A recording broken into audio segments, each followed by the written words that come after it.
Assalamualaikum warahmatullahi wabarakatuh.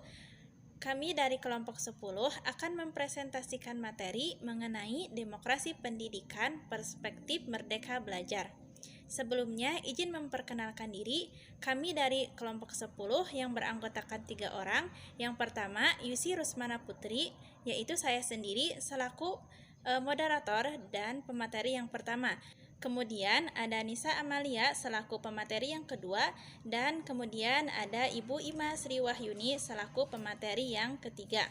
Baik, langsung saja kepada materi yang pertama, yaitu mengenai pengertian demokrasi, pengertian pendidikan, dan pengertian demokrasi pendidikan. Yang pertama yaitu pengertian demokrasi. Demokrasi berasal dari bahasa Yunani yang terdiri dari dua kata, yaitu demos dan kratos. Demos artinya rakyat, sedangkan kratos artinya pemerintahan. Jadi demokrasi adalah kekuasaan yang berakal daripada rakyat.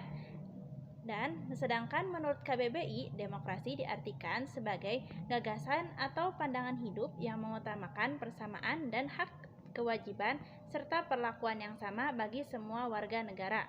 Kemudian ada pengertian pendidikan. Pendidikan adalah suatu proses pembentukan karakter manusia yang mengarah pada kemandirian hidup dan memerlukan suatu penataan yang matang serta terencana. Yang selanjutnya ada pengertian demokrasi pendidikan.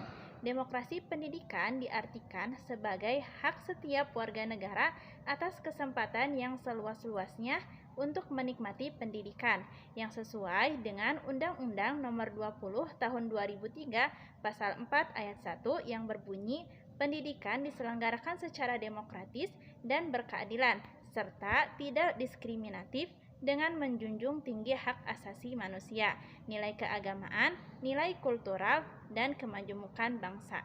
Selanjutnya mengenai dasar-dasar demokrasi pendidikan menurut Islam. Secara etimologis, Islam tidak mengenal istilah demokrasi.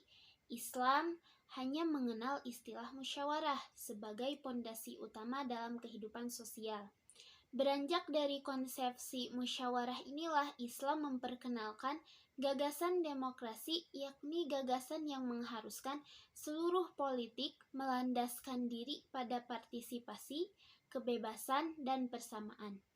Pada dasarnya, Islam memberikan kebebasan kepada individu untuk mengembangkan nilai-nilai fitrah yang ada dalam dirinya untuk menyelaraskan dengan perkembangan zaman Islam, juga memberikan petunjuk kepada para pendidik sekaligus menghendaki agar mereka tidak mengekang kebebasan individu anak dalam mengembangkan potensi-potensinya yang telah dibawanya sejak lahir.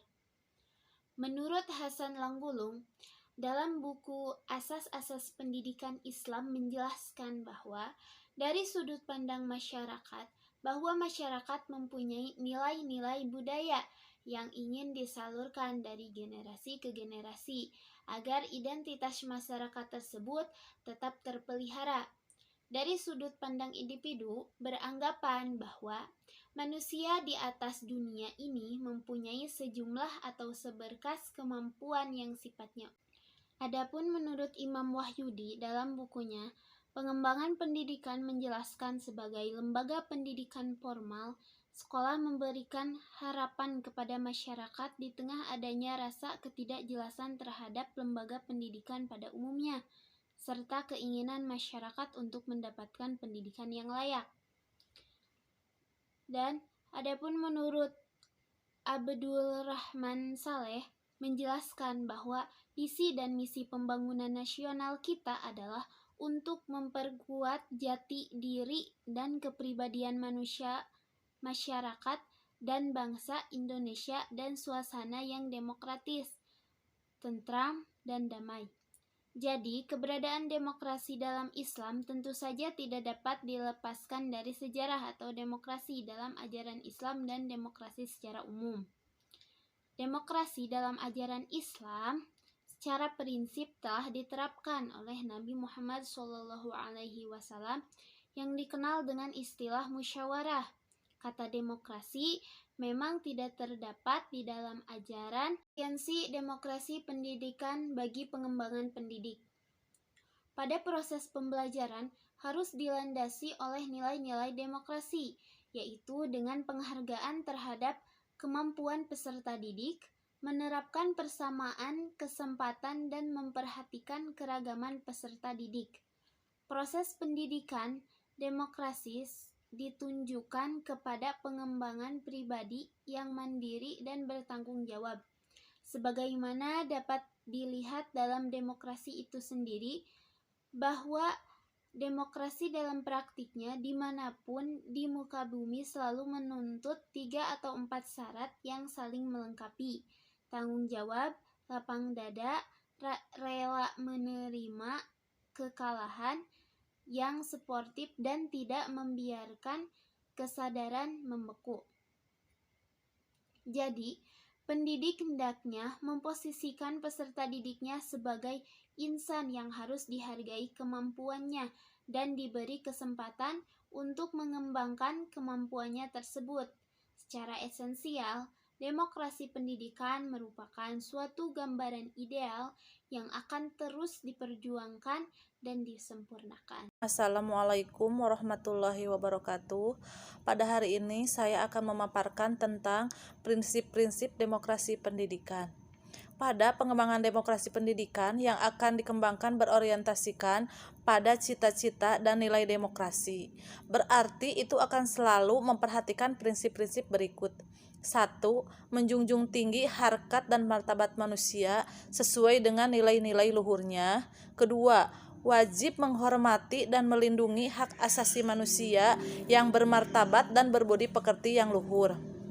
Ketiga, mengusahakan suatu pemenuhan hak setiap warga negara untuk memperoleh pendidikan dan pengajaran nasional dengan memanfaatkan kemampuan dan pribadinya dalam rangka mengembangkan kreasinya ke arah perkembangan dan kemajuan iptek tanpa merugikan pihak manapun.